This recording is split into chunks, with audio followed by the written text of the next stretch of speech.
Surprisingly, mina eyami layer discrimination. Well, I don't want to say a discrimination per se. Let me just say lack of knowledge. Kubantu abathize. Now, surprisingly, mina it was abantu besifazane than men. Huh? Yes, it was abantu besifazane esibafice kule ndima esikuyona. Abanye babo kube mhlambe ama-admin in the workplace. Uthola ukuthi manje yabo mayikhuluma ya mama yabo hey mama, you know, like omunye mawuthi you should know igama lilodwa lilungile yabo khona kwangagula ngelila yawe emazondi hey imake ithi zondi kuyasetshenzwa and yazi ukuthi mina ngirealize ukuthi mawuke wasukuma wathi no I'm starting something wanga lokhu nanaza kukhona usizo oluzofika yabona mawuke wasukuma wathi no right now because abantu abaningi they all about ungiphi imali ithi talk ngcono angikulekelela ukuthi usebenze angikulekelela ukuthi ukhona ukuyigalela kwakho angikukhombisa ukuthi khanjwa kanjani yabo umuntu ozosho kanjalo ungcono show me how you build loziyo oyena namhlanje then I can help you there but mawuzothi ngiphe nama ngiphiwa. Hello, sanibonani Dumelang igama uZandi isibongo umfeka umalwandle lo lwandle kalola lwezibhekane zona esihambela le kude phezulu.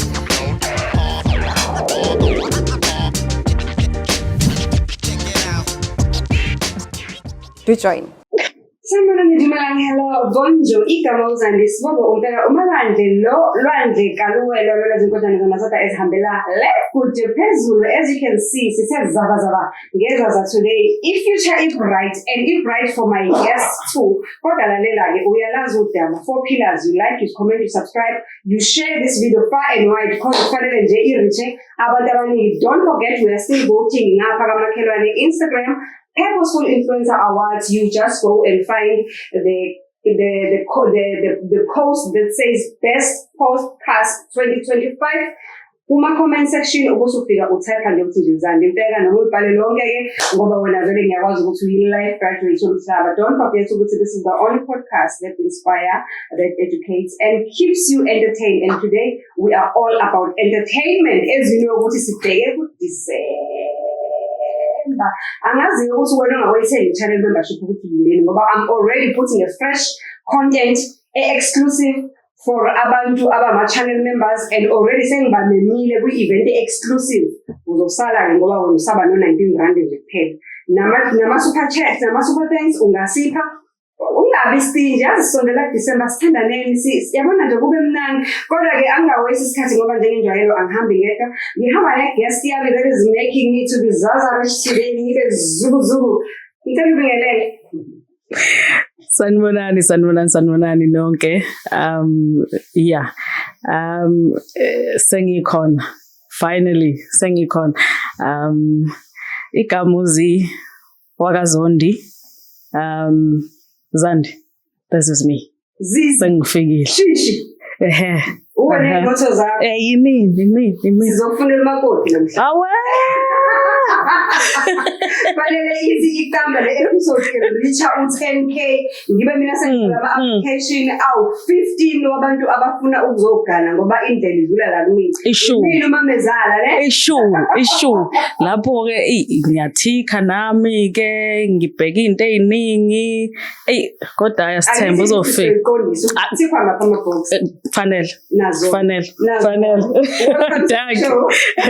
Thank you for having me. Thank you. Ake sikuthi phahla sibone ukuthi ithini knowledge yakho kule ndima yakho yomculo. La ngifuna udelete one artist. Ngina-artist lezi u3 nje ngifuna udelete la.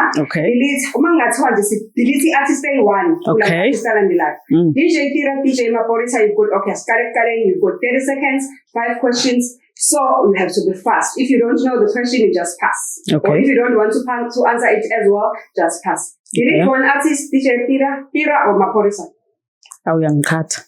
Pass. DJ Zinhle, DJ Andrew Waffles. Uzinhle DJ Zinhle. Piano Gqom, which genre sidilisayo? Igqom. Dilitoy 1, CN Buji Kokoskoteni. Ayi asilule. Sesikhathele laba Retire One podcast among these two popular podcasts. Okay. Mark G, Diary of a CEO. Mark G. Retire One artist, Thandiswa Mazwai, Lira. Ulir. Delete One artist, zonke jikane Simphiwe Dana. Yes, yes. Usimpiwe. Bring one international artist to perform on stage along with you from the US amongst these two. Okay. Beyonce, Rihanna. Beyonce. Who was the first South African queen of pop? Queen of pop. Was it not Brenda? Brenda Fassie. Yes. Give me two female DJs who made dancing on set popular. Dancing. Uncle Waffles. Uncle Waffles. I think two. Uncle Waffles. Who could be the second one? We pass. Okay, If Tia wait, let me Kambi think. was a track to be featured in a South African Showmax series, will it be adulting or young-ins?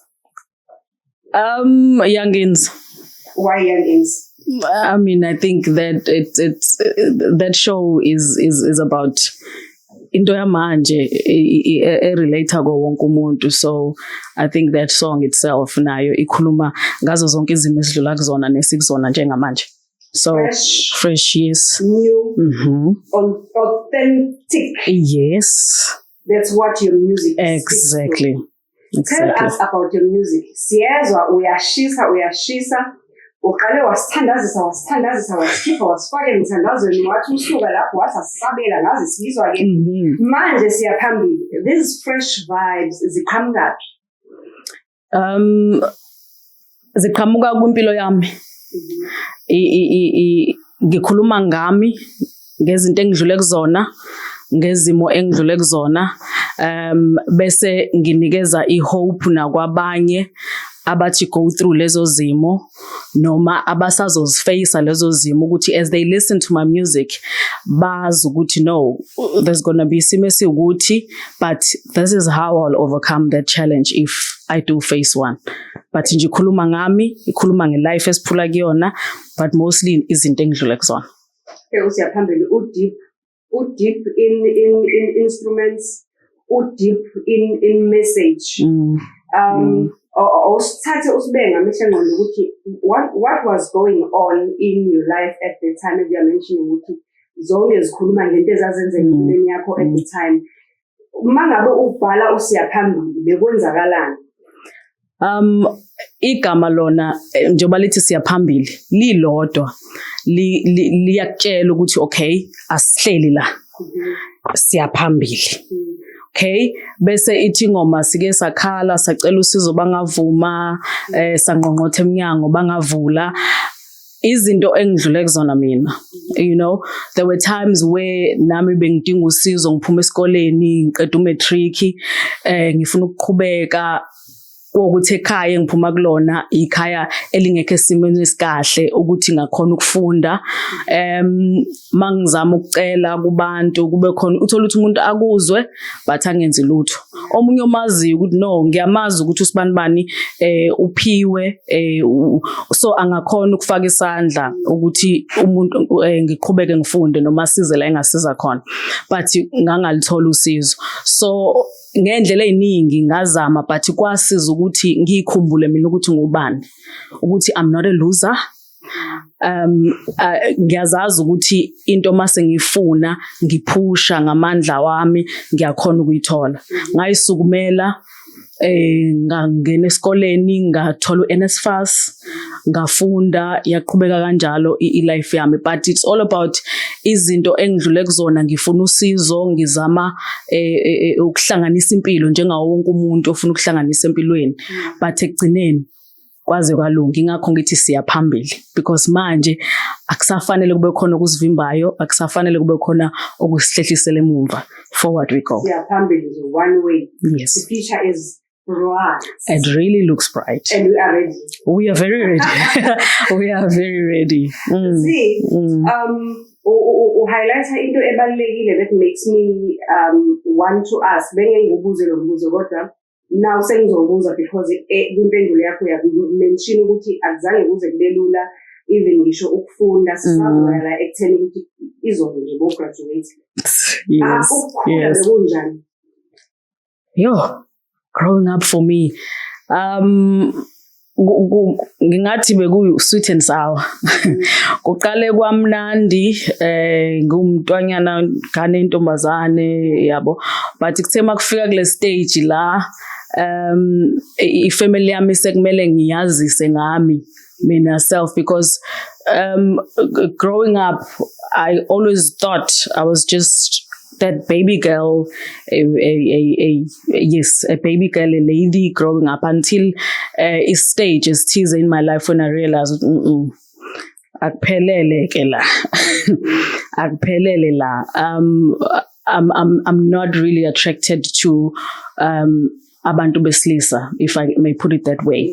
That is where izinto zaqala zashintsha with my family, because baqala manje ba-check-a indlela engihamba ngayo, indlela engikhuluma ngayo, indlela engiphila ngayo. When you don't do this, other ladies, other girls at your age are doing this.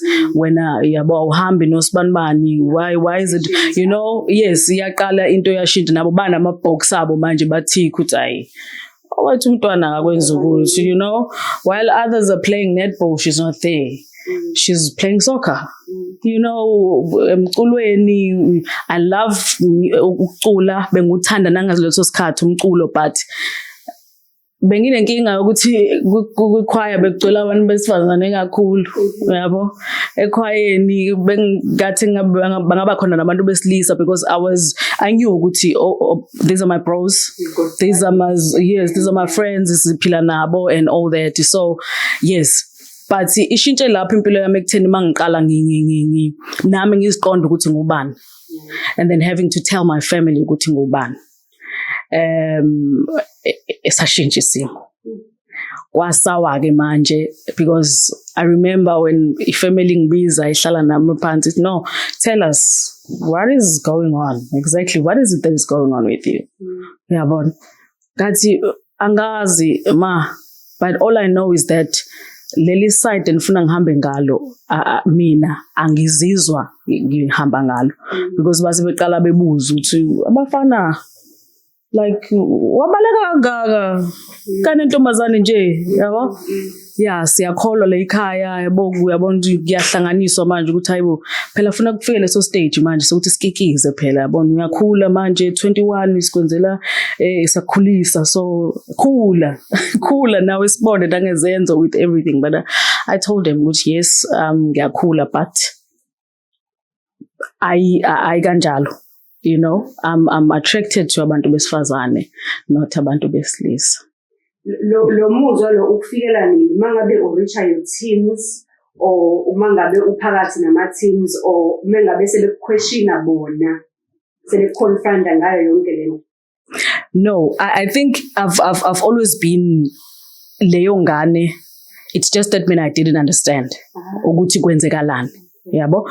I just knew ukuthi ngiyathanda ukudlala nabafana.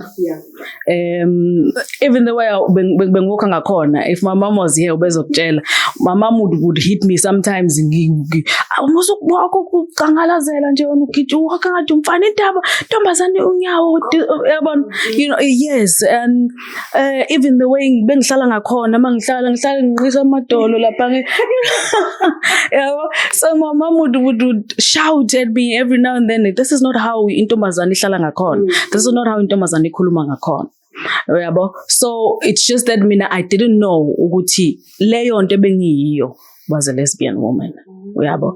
So kwaya kwaze kwamele ngiyichaze ke emndenini ukuthi no, I think now ngiyayiqonda ukuthi ngubani, ngiyasiqonda futhi ukuthi nguphi.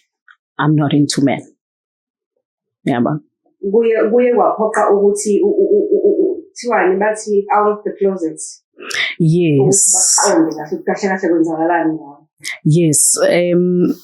yabona nayo lento le of coming out mina ngiye ngayithandi masithi coming out as in you were in a closet or something because umuntu straight akathi come out uyaziphilela impilo yakhe all the way nje injalo but wena lesbian or gay to come out nami impilo yami you know impilo yami angithi come out I'm just living the life I also want to live the life without people saying come out but never mind ileyo but yeah I felt ukuthi ngivalelekile yes I felt ukuthi ngivalelekile mangachaza ukuthi ngubani yabona because it wasn't just easy ukuthi ngivele ngithi live my life because my life uyashintsha kulento yazwayibona yabo my life uhamba nechino yeblungwe yabo my life uhamba with izinto zabantu besilisa zogqoka manje kushintsha yonke lento because ekhaya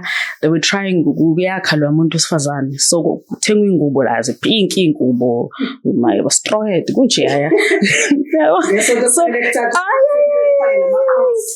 ngiyakutshela isokisi elimhlophe elinama ribbon I had to uyabona but now ngafeel ukuthi yabona lento le it's not me it's not who I am I had to tell them no guys ningivalele I need to come out I need to nami ngiphile impilo yami the way kufanele ngiphile ngakhona but it wasn't easy as a result kwaba khona isikhathi la kumele ngilishiye ikhaya because my granny had to tell me straight ukuthi siyakholwa la ekhaya siyakholwa la ekhaya akuphilwa ke impilo enjena la ekhaya yabo well ke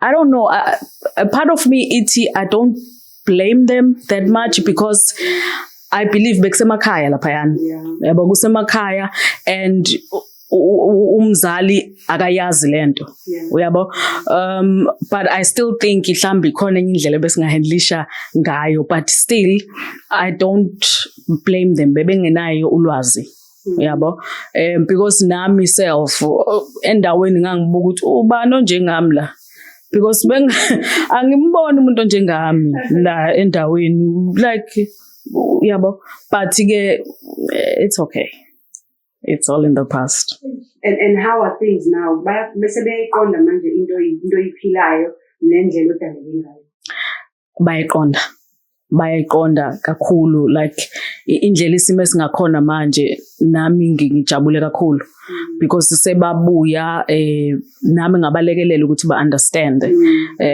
because I think wena okulempilo wena understand kakhulu then omunye umuntu ongaphandle it's just for you to understand ukuthi laba bantu abangaphandle abayazi uyabona abayazi so basize wena ubalekelele ukuthi baqonde oh no lokho engikona kusho ukuthi mangihamba kanje kusho ukuthi you know kusasa I'm the one that's going to pay lobola for a woman that I want to marry which kugunyeka kabuhlungu yabo especially momzali lapho mina ngibona intombazanyana yami ngibona okuhle kuyakhula ngicabanga ukuthi nami kusasa ngizogigiza hayi angigigizwa nix mina ngihambisi mina I was about application. So yes, that's how my life has been. That's how it has been. You want to have my good. Uyangikhatha nabantu. Application is like yes, yeah, but because nalapho it hasn't been easy. Now, the family got to a stage where they finally understand ukuthi hayi umntana wethu lo udaleke ngalendlela adaleke ngayo and ile impilo afisa ukuyiphila and you are mentioning into ebalekile ukuthi usuka emakhaya. Emakhaya we have seen this happening isikhathi eside abantu abaphila impilo yo gay lesbian alphabet gang as we can say beba sezingozini different abanye bagcine belahlekelwa impilo zabo ngempela umphakathi manje ke self wona wathatha kanjani uku-understand ukuthi as much as ukhula bebona intombazane but jikijiki awuyona le ntombazane efana namanye amantombazane endaweni yo nakhona bekumele umuntu afundise kakhulu because nakhona kubanga lula ubuyithole okhandashisa lapha ngaphandle mhlambe abantu besilisa abazobe okhandashisa ozothi mawuthi ngeke ngicela ungangi-address ngendlela yokuthi hey umama wena mina ngibona intombazane mina umama wena nje futhi into ekumele uyenze nje ukuthi ungitholela abantwana nje into uma ngibona wena nje ngibona uma wengane nje mina kumele ngithola yabo it wasn't easy nakhona but kancane ubafundisa abantu kanti kwesinye isikhathi ke you don't even have ukuthi ubafundise impilo iphilayo mawuyiphila iclean uyiphila ngenhlonipho uyiphila ngokuthoba bese uyayithanda impilo yakho kuba lula ukuthi omunye umuntu oyibukayo from a distance azafuna ukwazi ukuthi hayibo wenza kanjani yabo yeah ileyo nto mina engibanqobe ngayo kakhulu ukuthi ngiphila impilo yami ngazihlonipha mina uyabona ngazihlonipha as a result mhlawumbe ngibone mangena ibhloko elihlele esinqeni hayi phansi kwesinqa hayi ngazo izingane ezizibhola girls that play soccer are always preach the same ukuthi siyami siya understand ke ukuthi noma i peer pressure noma uyazibona ukuthi ulapho kodwa ke phela ayihlale kahle ibhloko asithi isiqhaqhango lokuthi exactly because abantu ba understand into iyona angithi iyona ke lento ezokwenza ukuthi noma umuntu befisa ukuyi-understand into yakho kodwa mayiza iyimbi ke manje abesethi hayi ayikho ke lento yabona exactly so iloko mina engikwenze kakhulu okwenza ukuthi mhlamba abantu baze babe bayangamukela ba right and all that ngithandile ngayihlonipha ngase ngibahlonipha nabanye abantu yabo ngaphila impilo elandelekayo man impilo ufisa ukwazi ukuthi what is he doing next how is what's coming after this impilweni yakhe that's the life udlule kuzona zonke lezi zigaba ube intombazanyana from intombazanyana understand ukuthi no I don't belong kule gender le ufika isikhathi la uhamba khona usuya e-tertiary uyofunda uma uyofunda i-qualification yakho yokuqala yini owufisa ukuyifundela kodwa wagcina wenze yini I think ngakho lokho ukuthi bengifuna ukuthi ngiphile kahle ezweni sengizazi ukuthi I am a lesbian woman now sizizwe indaba about abantu abanjengami bebulawa kube nje yayana so wanting to ukukhuleka ngibe nokuphepha futhi I wanted to be a cop just a police or a traffic cop so iloke ngikufisile mina kwasho ukuthi ugogo ubusy uyayikhanda le ntombazane wangifaka kanesingi wangiphosa kanesingi ugogo ngathi hawu Nkosi yami lesalukwazi madoda gogo wami ngiyakuthanda gogo but now mayengifaka kanesingi ngilwa nepantyhose yakhona iyadabuka usuku nosuku ngizama iwalk manje ukuthi akube ilento efuna ugogo uniform yanesingi imhlophe ibuye ingcolile ngiyagijima phela mina ngiyahliphikela like nje ngumjita nje anginayo lento leyo yokuyabona ukuqoqeka and stuff hey Nkosi yami bekunzima yabona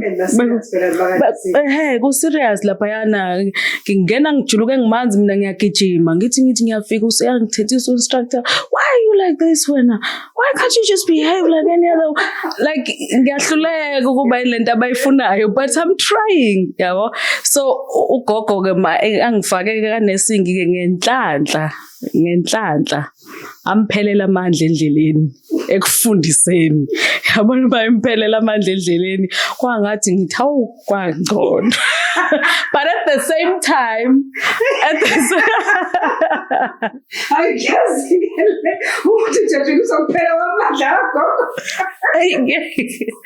but at the same time, angazi plan B ukuthi uphi kule njabulo yami. But then, you know, I was like, hey, ngeke at least mhlambe sengazama nokuba yi-security, sengazama nantoni, but lena how at least how angithi manje lana ugogo uforsa leyo ukuthi lento ayiyona ingenxa yebhlukwe asimkhumula ibhlukwe uyabona so manje mina ngiyalifuna ibhlukwe ugogo unqabile uwashisila amabhlukwe amawaseko waphisana ngakho okunye kwakho so anginakho yabo so now because na into eyenza ngibe nakho ingoba ungikhulisele emsebenzini wakhe kumaSulman emsebenzini so now labayana bangiphilisa ngendlela engifuna ngayo uyabo so mase kwenza shopping nje amajini azothengwa kunankinga yabo sebebonile futhi ukuthi hayi lo hayi phumile sporeni so si right ngaye njalo yabo bebe right but my granny was like ibona bamoshayo la nto yabo lento iyamosheka mayihamba la so after matric ugogo ngibuyisele emakhaya hayi ayingibuyisele emakhaya ngabona into ingeke wathi siyamkhumula manje amabhlokwe na into embhampisayo lo na into emenza ayibona ukuthi yabo so then ke angifake kanesingiki ngiyakuthanda ukufunda mina kakhulu but ngaleso sikhathi I think nami ngangingakazi ukuthi kukhona uNSFAS out there kukhona ama sponsors athize out there there's people who can assist with ama fees esikoleni so I didn't know so ngayivuma le yanesing yakhona but ke la ilahleka khona I did admin in one of the colleges in PMB I did admin course okay ngasithola certificate sakhona but nakhona bengazi ukuthi nakhona akugona ukuthi ngifuna ukuba la but now angakayithola indlela ukuthi ngifika kanjani kule ngifunayo kanti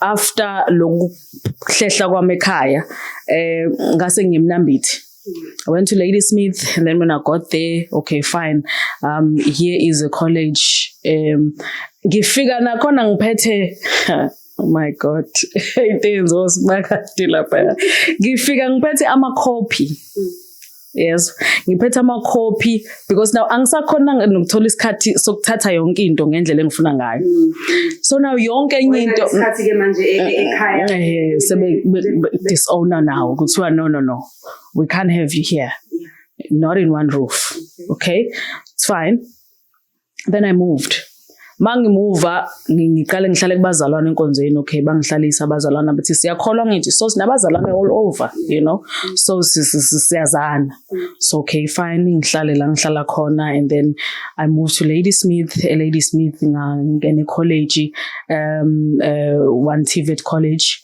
okay mangifike college okay ngiyaposa manje ngiyathunyelelwa izinto ke ekhaya kosisibami nakhona yabona ngiposelena ukuthi ngithumelena ukuthi certificate zami I need my stuff I need to study I remember there ukuthi kukhona uauntie engaya kuyena who was not even related to me I asked la around ngathi khona umuntu okazondi la kwathi ya ukhona umuntu okazondi lapha ngathi ya ngaya khona ngathi sawubona weauntie ngathi ngakazondi uma ule mina sengila ngizofunda ngicela ube uma yes ngicela ube uma angeke ngikwazi ukuthola lencwadi futhi bayifuna ioriginal so my mom cannot travel go 2 hours drive azelana just to vele angikwazi futhi ukusisha istory ukuthi ene yabona so athi lapho phela nami uyabona ukuthi ngisitubutubana kuhle kuncane uyabo so mawukhuluma nomzali yabo uyakuza uthobile futhi nawe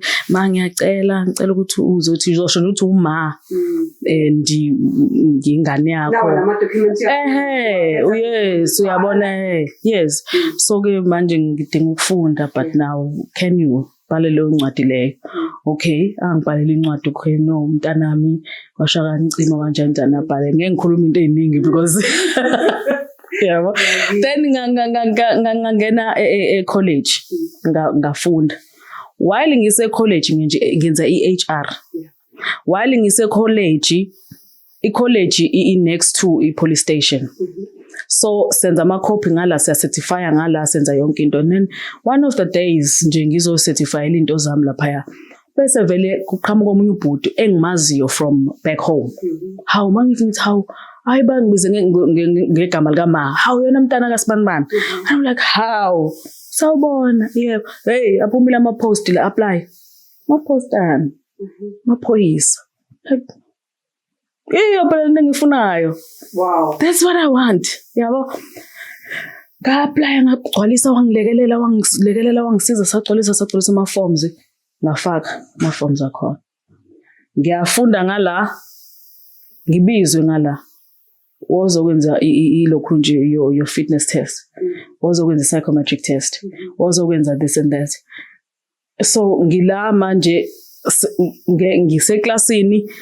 One of the days ngimele ngiyogijima ngala yabo. First noma bengifonela bengitshela ukuthi come for a psychometric test ngathi for the first time am I respecting applyile. But now angaze ngithathu. Lana nga-apply once kwathiwa wozokwenza mina wow.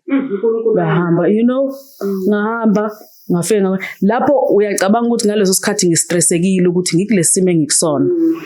Family yami ayimile nami. Uyabona? So kwenzeka yonke lento le I just wanna be I wanna call home and say this is what's happening to me and this is how it's happening to me. At that time you feel good you know what? Okay, fine.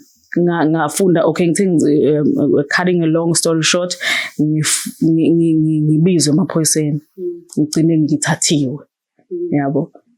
Sami isikole. Because kwamele ngime manje la okay ngabachazela ukuthi no now sengithathiwe ngala kwathiwa no khona distance learning. Wow. Kwathi khona ngathuka ukuthi mina hayibo niyavuma. Yes, distance learning you can do this while you are doing other things. So shintsha manje i-course yakho ingabi ungaphakathi esikoleni shout distance like wow okay and I did that and then yeah. Wow. Rest is history. And now you're not even in a rank of an entry level in Maphoyiseni. No, I'm detectives only. Detectives only. On top of that, congratulations. I won't say much. Share emshadweni wakho. Simbonanga kodwa sibonile ke imphumela ngesandla ukuthi nje cha bu graduate on what HR. It was HR.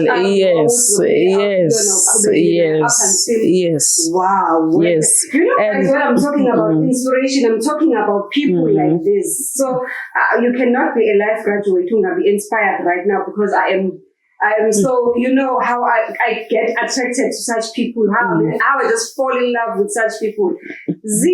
Now sila ku December kuyashisa. Sidinga amakepisi namazaza kuyashisa siyajiva we are drop. Okay. Okay.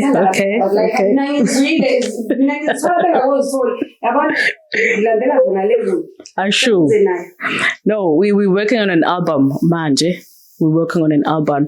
At the same time, usiya phambili now uloku smangazile sabathe numbers. I dropped beat one of the songs zale album esikuyona manje.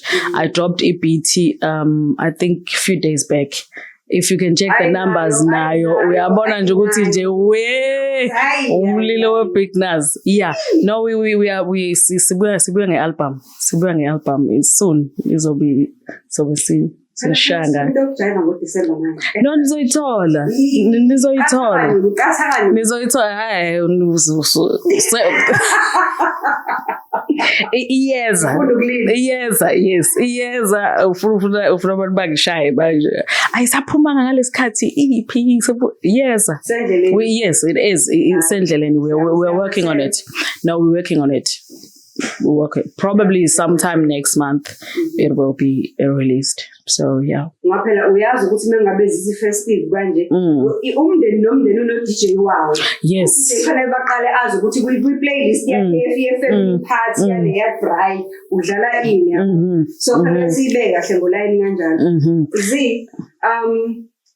being a lesbian in a progressive country like South Africa abanye bethu baye-accepta lempilo yenu abanye abayi-understand abanye abafuni ukufundiseka ba-accept ngoba abafuni vele ukuyi-understanda ngoba bathi into e-unnatural usi-highlighthele ama-challenges nje oye wabhekana nawo mhlawumbe khona endimeni yezomculo ngokuba umuntu esifazane oyi-lesbian mhlawumbe nakhona emsebenzini and nokuthi mhlawumbe uphinde usihlomise futhi ukuthi uwanqobe kanjani ngoba as sikhuluma nje on another part of the world or of this country in a corner somewhere ikhona le ntombazanyana in a rural community somewhere efila very different esesimeni esifana nesakho ways back awusiphe nje lawo siwayini usihlomise nje ukuthi unqobe kanjani uzufike la ukhona njengamanje lokuthi uzifundise ukuthi abantu wazi ukuthi akubona bonke abantu abazo-accepta nabazo-understand.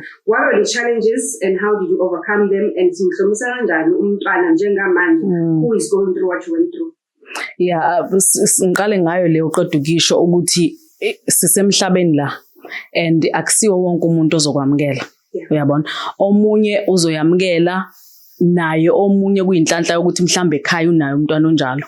So kulula ukuthi ayamukele and then bese kuba khona lo ozongayizwa nje qobo leyo nto leyo but I think iqala kuwena ekuzamukeleni wena self bese uyazithanda wena self bese ungazi blame ngesimo kusona noma for lo muntu wena akusisi isimo lesi life lena impilo le ephilwayo engena impilo la kusisi isimo umuntu manje simo sakho angikho esimoyeni ngiyaphila ngisempilweni yabo I'm just living my life and ngiyaphambili nayo akho nkinga ayikho inkinga la so now iqala lapha ekuthini uzamkele understand then from there yonke into ekhulunywayo ngaphandle uba selective kumazwi akhulunywa ngaphandle khona akhuluma umuntu ngoba efuna ukukuyisa phuma kulawo isuse nje leyo engqondweni nasekhanda lakho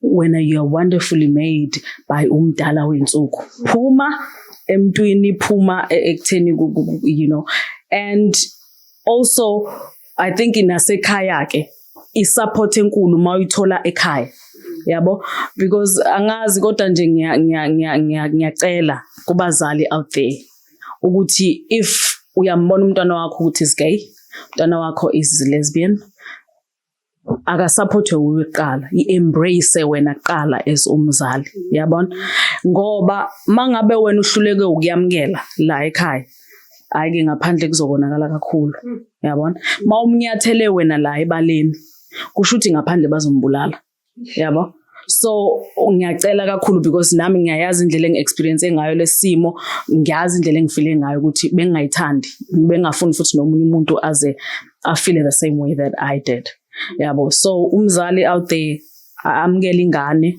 akhulisa ingane athanda ingane okunye nokunye okwayo ukuthi yona yenzani from there moving on but nje okungisizile mina iko lokho ukuthi ngisuke ngazizamukela ngayithanda ngayihlonipha bafethu sihloniphe hlonipha impilo kuyona ube clean ube neat ube presentable mnandi asho ngiyabonga ngibanikeza ikluka ngithelo mnandi ngomphela you know yes application ngiyabonga kanjalo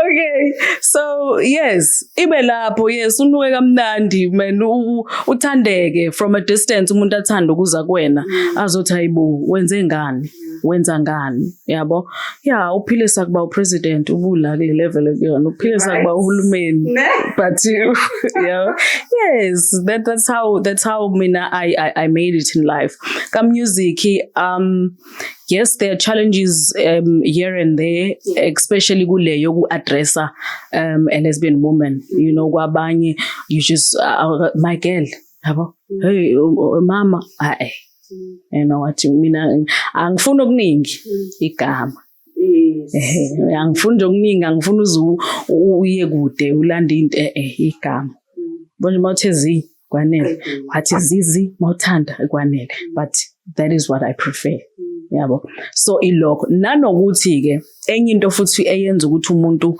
akhona ukuthi aphumelele noma abe right elifeini yabona lento yokubuyisa umuntu umbuyise kahle yabona mawusubhedile wakhuluma kabi kimina angikubuyise mina ngenhlonipho yabona leyo nto iyodwa yakwenza ukuthi umuntu noma eseyedwa abe nento ethi ish you know ngobani awulwi most yoza kwethu kule community banenkinga yokuthi uzokubuyiselwa ngizokushaya mina ungangibizi mina ngosisi mina ngizokushaya uxolo bhuti angicela sisebenzise igama yabona angeke ke from that day ngeke aphinda ahluleke ileyo nto igama bese uyalisho igama lamuziwa kaZonde yabona phelela so those are the things ezenza ukuthi kuhambeke kalula endleleni but also understanding ukuthi ngampela semhlabeni unabantu abahlukene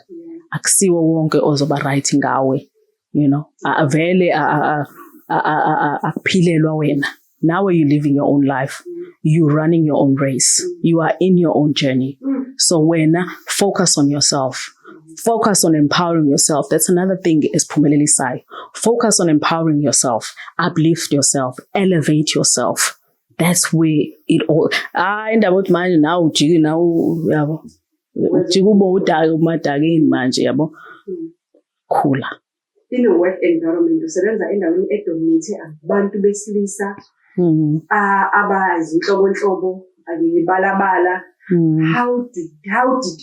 how fast did they receive you when you got the promotion which now you are no longer in that rank you're going to that rank you all know that rank vele kuze kube ngazi ukuthi nje vele abantu besilisa abantu besifazane cannot do this job well how did they accepted you and mangabe usukhona wenza umsebenzi wabo Simon is capable of doing this now i-communication injani nalokucwasa lokwabantu abakuthandayo ukwenza in a work environment because nabantu besifazane bayakuthola ema-boardroom aba straight nje abantu besifazane bayakuthola how was your experience and now how is it now from isikhathi ufika kusebusha waba-addressa kahle like you've promisile manje ukuthi address them well baku-understand and now from seeing ukuthi ubabuyisa ngale ndlela babehave kanjani manje surprisingly mina eyami lay discrimination well I don't want to say a discrimination per se let me just say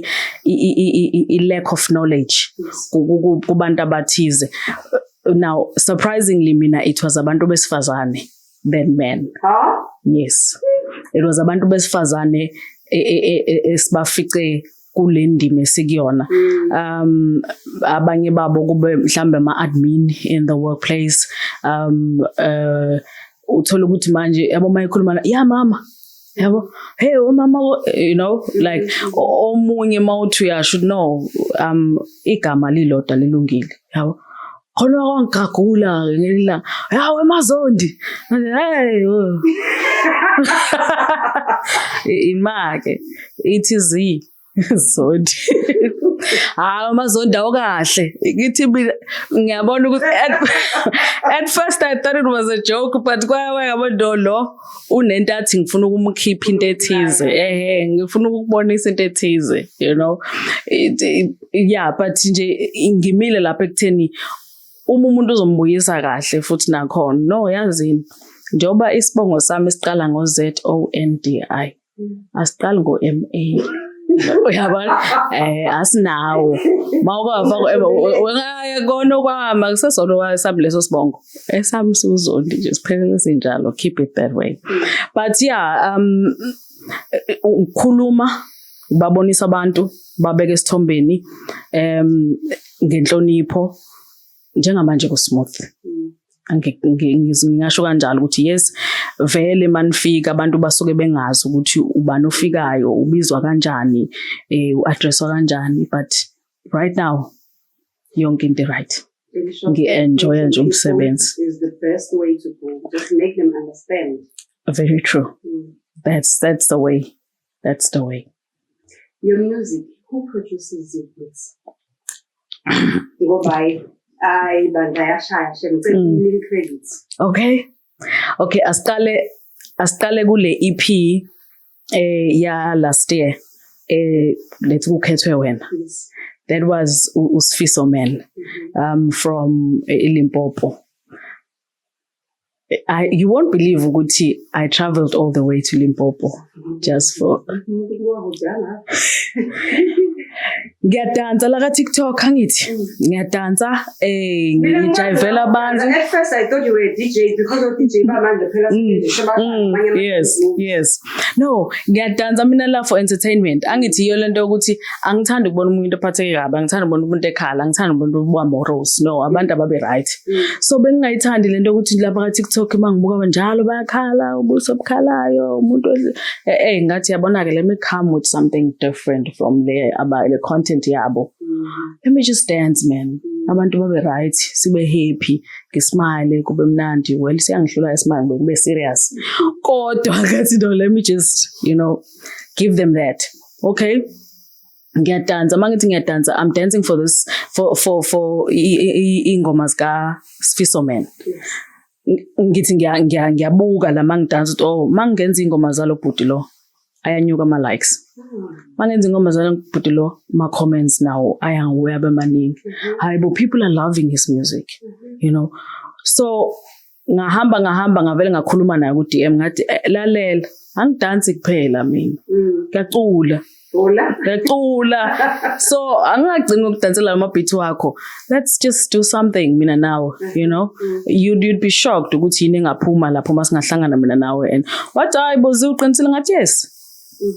Wangivela ngipostela i-beat on WhatsApp. Okay, we exchange numbers and then angipostela i-beat on WhatsApp. Manje nginika i-beat ngavele ngamfakela ama-vocals again. Wathi we zikanti ngathi yes, wathi ayingeke when you have time. Let's meet. And then I travel all the way to Limpopo, Esishego. We met there. I stayed there for a week. Saphuma ne-EP. And then that is where it started. Kwaya ke manje ke bangibona ke nabanye o producer, and then uSiya Phambili is from a young man from Limpopo too. Wow. Stixa. He's very young. He's talented. So Leo oyibuzayo ke the beat nale album ezayo will be from Stixa from Limpopo as well. Beautiful beats. Well done. Stixa. Limpopo sivaya nasibuza ngoline odds. Yabona nje Limpopo ihlangane neKZN. Mina ngibona enye ikhombo mina kwaphuma umunye umlilo. Ngathi wow, okay. Sayibamba kanjalo ke. Sayibamba kanjalo. Z, we all have 24 hours a day. And extra. Not really. It's just that ngizama ukusebenzisa isikhathi inele izinto zami zizonke. You are a content creator. Yes. Who to post. Yes. Uyasebenza futhi. Yes. Ubugraduate zona. Yebo. Ngapha Yes. Ngapha wena sengila. So la futhi manje. Yes. Wena kanti ama-hour ngeziwe ayingeke uNkulunkulu uyasirobha khona abanye abaningi ama-hour amancane. Ulala how many hours? Ngiyalala wele angisiye kumuntu onobuthongo obuningi. Angisiye kumuntu onobuthongo. Engeke into abangayazi ngami leyo abantu. Ngiyakhuleka. Wow. Ngiyakhuleka. Yabona? Now that's another part. I mean, iphathi empilo yami abantu abangayazi because bangazi nje kuhlekwa kumnandi kunje sikhule ngevangeli ngikhuliswe ngalo. So I spend most of the time edolweni praying. Hey, awuzwile. Awuzwile ekhaya ngoba ama-DM miningi nawo ngathi isihlahla sakhe isimusi abantu abeza ngey'nkinga onye uthi umuntu ayifunde ukuthi akuyona inkinga phela leyo ukuvila. Yes. Akuyona inkinga le ukuvila because I post izinto lapha mina on the podcast that would even give you tips of how to make money online, how to make money with guys. But you watch my podcast, you're coming to me ngokuthi ulambile. Ukuvila lo. Angeke ngize ngikusize ngalutho ngiyabaphendula namhlanje. Abahleze benje ukuthi balambile ngicela R50 wesinga ngicela R100 umsebenzi. Hayi shema ngeke ngikunike ngeke uyithole ngiye abone inhlanhla ngithi hambe FBI phakathi uzokunika imali. Okay. Okay. Ngoba uvila ngempela ngicela uyikhulumezile into yokuvila ukuthi umuntu abe namaphupho alala embedeni. Eish. Yeah ne. Yeah. Ayiphila ayibuka ku Instagram. Angenzi angamuvi nogozo ukuthi ayisebenzele ukuthi afike kuyona. Akuyona ke. Yabona mayihamba lapho isuke ingayona. We are where we are right now ngokusebenza kanzima. Yabona nje akulalwa. Mancane ama-awalalayo amaningi uyaplana. Shay planning yakho uhleli lapha with your diary, you making yonke into yakho ngohlelo layo. Kuyasetshenzwa. Kuyasetshenzwa. And yazi ukuthi mina ngirealize ukuthi mawuke wasukuma wathi no I'm starting something. Wanga lokhu nanaza. Kukhona usizo luzofika. Yabona mawuke wasukuma no right now because abantu abaningi they're all about ungiphi imali. Ongiphi imali. Ithi talk ngcono angikulekelela ukuthi usebenze, angikulekelela ukuthi ukhona ukuyigalelo kwakho. Angikukhombisa ukuthi khanjwa kanjani. Labo umuntu ozosho kanjalo ungcono. Show me how you build loziyo yena namhlanje. Then I can help you there. But mawuzothi ngiphe nama ngiphiwa. Nasasa ngithi ke mina ngizokupha namhlanje. Nasasa ngizobe ngikupha la next week asifunde nje ukukhula sizikhandela into yethu lento legacy siyenze ibe yethi future yakho musu kuyigcina emaphuphweni kuphela musu uyigcina emicabangweni but sukuma uyiyakhe iyenzeka ayikho into engenzeki but you need to stand up. You need to start moving forward. Move towards your dreams, your goals. Yabo. Sikhona ukusiza, but move towards ukusizeka phela nawe. Yabona? We are there. Yes. Yes. Yes. Yabo. Yes, impilo nje kanjalo. Yabo.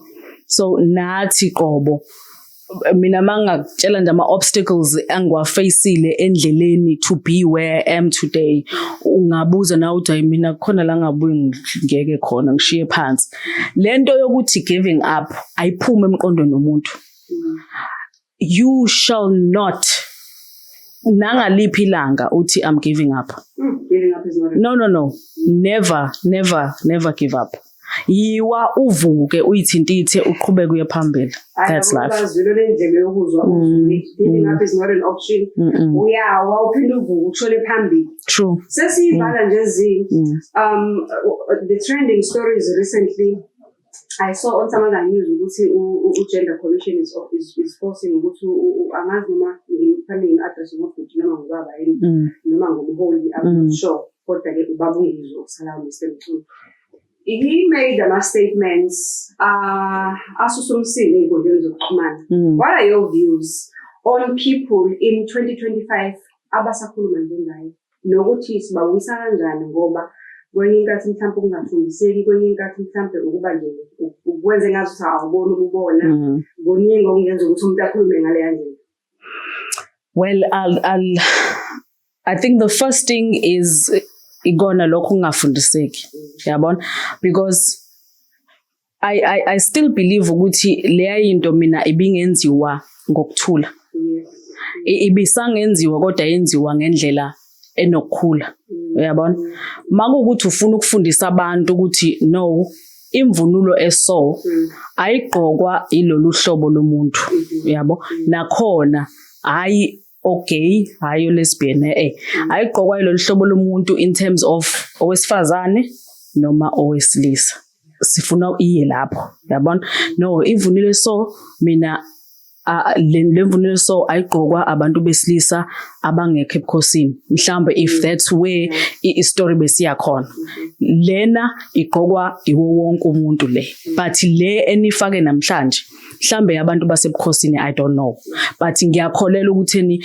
ikhona into ebingafundiswa omunye kodwa futhi ngendlela enokuthula iaddresswe ngokukhula yabona I believe ukuthi akulungi lutho mangabe izinto sizilungisa ngomsindo yabo futhi nabanye abafisa mhlambe out there ukuthi baye nayo ngendluzula baye ngokulu no now that he has said this now let's just go nathi and do this wrong no wrong awukhandi right yabo so but njengekushoyo ukuthi yonke into ingalungiseka nanoma isiphi isimo but ngokuthula nangokukhula yabo singabacwasi abanye singabagxeki abanye asikhulume leyo nto ezwakalayo makukuthi likhona ipoint esifuna ukulibeka but la khona elithi mhlambe imvunulo ethize igqokwa basebukhosini ayigqokwa umuntu ongekho ebukhosini that is understandable but okunye okungale kwalokho sesikhulile manje sikwenye level futhi manje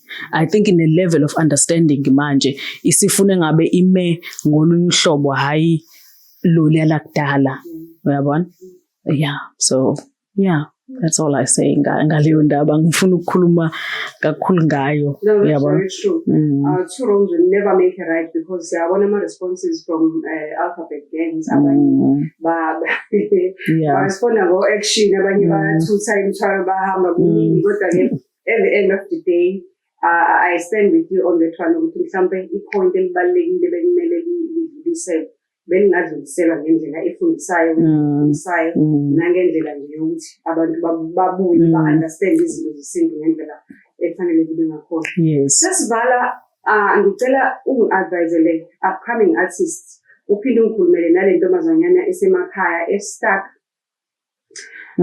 efila angazi ukuthi is trapped in a box somewhere because iphila impilo abanye abantu abangayi-understand. I think first of all ile yokuthi le ntombazanyana ephila impilo abantu abangayi-understand I think iqala ekutheni phuma nawe you know phuma nawe kulelo lizwe lokuvaleleka right because ngiyazi ukuthi njengoba ithi ephila impilo yabantu abangayi-understand kusho ukuthi akamukelekile omunye wabo omunye usaba nokuvela ukuthi this is where I am this is who I am kulula you just live your life kulula you just live your life and mawusuyiphila futhi mawusuyikhulumile washo ukuthi no this is who I am this is the life I live ungahlehli nalelinye iphuthe lenziwa abantu afike angene kulifini la siqala sithi siyam understand khona abuyele emuva asidide yabona mawusuphumile wavela this is who I am ayiphila impilo yakhe icace yabo ayiphila impilo yakhe icace futhi ke ungakubheka ukuthi abantu abaku-understand abantu banjani ngendlela izohamba bathola yabona izohamba bathola angithi asibona othisha sike esikoleni asifundisa izingane so kuzohamba kuzenzekela kubantu wena just live your life just be yourself live your life live a clean life live a respectable life and then yonke into izohamba kahle yabo it's not easy yazi ukuthi kwabanye kubiza ukuthi baphume endaweni especially these rural areas ay kuba nzinyana omunye kuze kubiza ukuthi aphume ahamba kwenye indawo suburbs you know ungene lokishini elithize ungene then that's where uqala ukhona ukuthi uphi hayi ukuthi ngigqugquzela ukuthi abantu abahambe emakhaya no angiqhugquzela abantu abahambe emakhaya but mase kufike leso sikhathi sokuthi ususe tertiary isikubeke lento eThekwini, isikubeke lento eGoli yakubeka kuphi. That's where uqala nawe khona ukuthi ube nesibindi sokuphila impilo yakho. Just live your life. Advising upcoming artists. Young upcoming artist. Ngingathi kuwena the journey is not easy. You know, it's not easy out there, and you find abantu abaningi abanye bayayithanda into yakho, bayamukela into yakho.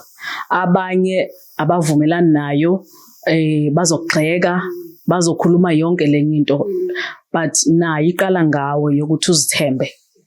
Zithembe ukuthi uyayishaya lento yakho. Like iqala lapho, and then mawusufikileke la kurekhodwa khona usunama producers and stuff, iqaphele into yokuthi umusic wakho uhambisana neindlela zakhona ezifanele. SAMRO aw recognize, register your music go Capasso, register your music with distro, whichever platform ozobe distributor kuyona, but music wakho awubi registered.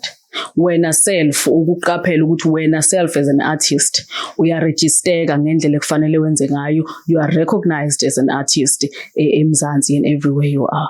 So ngoba manje ama-artist umuntu uhamba ethi ngi-artist nginey'ngoma and stuff, but mawuthi uyamcheck uthi ungena ku-YouTube, hayibo akekho. Uthi hayibo Spotify, hayibo artist, kanti wena u-artist kuphi wena, yabo? So kuzibheke zonke lezo zinto, and I urge ama-producers out there ukuthi niwatshela ama-artist wena, fundisana ama-artist ukuthi no, siqala la, siyaregister with all the music organizations akhona, so that yonke into yakho be legit. Yeah, so ilapho. We have learned a lot today. Kodwa nje okubaluleke kunako konke namhlanje kuthiwe awugive up.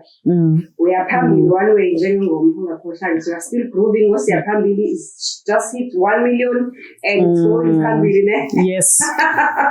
Yes, mangazo le ngoma. Yes, mangazo le ngoma. Yes. Amawazawaza. Yes. Siyabonga kakhulu siswashe. It's been a pleasure. I know you still have to go back. I do appreciate your time. It means a lot. I feel important now. I feel like a celebrity. So thank you so much. See, call it a day. Thank you for having me. It's been a wonderful session now, and namhlanje honestly ngi-enjoyile. Nami ngizizwa ngimkhulu kabi. Nami ngizizwa ngimkhulu kabi ngi-podcast inkulu kabi. Hayi ngizizwa ngimkhulu kakhulu. Ngiyabonga for having me, and you know ama podcast wakho ngiyawabukela, and ngiyawubuka umsebenzi wakho, unginspirishile kwamina ngiwubuka. That is why nami kwakuyisifiso sami ukuthi ngelinye lamalanga ngiyibe kwi-podcast kaSisozandi. And this is where I am today, and thank you for having me. And then balaleli emakhaya, babukeli emakhaya, ngiyanithanda. Qhubekani nisupporte umculo wethu, umsebenzi esiwenzayo sama-artist. Akulula bafethu, cabanga ingoma iBTC la ungazi ukuthi uzothini. It's not easy. But nje siyakwenza, but ngesupport yenu out there siyabonga kakhulu. Umsebenzi wethu mase sovezile kuma media platforms, nuthande, ni like, ni viewer, ni download and all that. It's amazing bafethu, sibonga kakhulu. What platforms music is on Spotify and where else? On YouTube, Deezer. Okay, there are many more, but Spotify and YouTube. You find me lapha uthi Zizi Zondi. Mawubhala Zizi Zondi. Z-I-E, then Zondi. So that's where you find umculo wami with my producers. Silap. And then social media platforms, it's on TikTok and what else?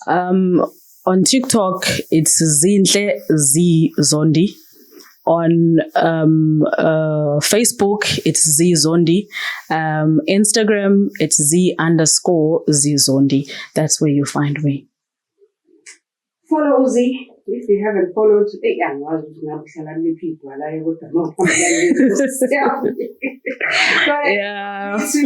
Love and peace. That is all for this episode. I hope you were inspired like I was, because it has been truly a pleasure talking to this beautiful soul. Oh, thank you so much. Thank you.